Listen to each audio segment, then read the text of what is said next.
জেলখানা, সেই জেলখানাতে শ্রম দিতে হয় আমায় 16 আনা। লোহা তো নয়, টাকা দিয়ে বানানো জেলখানা, জেলখানাতে শ্রম দিতে হয় আমায় 16 আনা।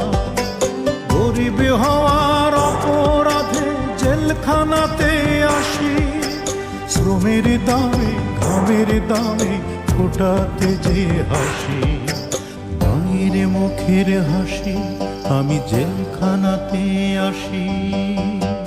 মা গো মা।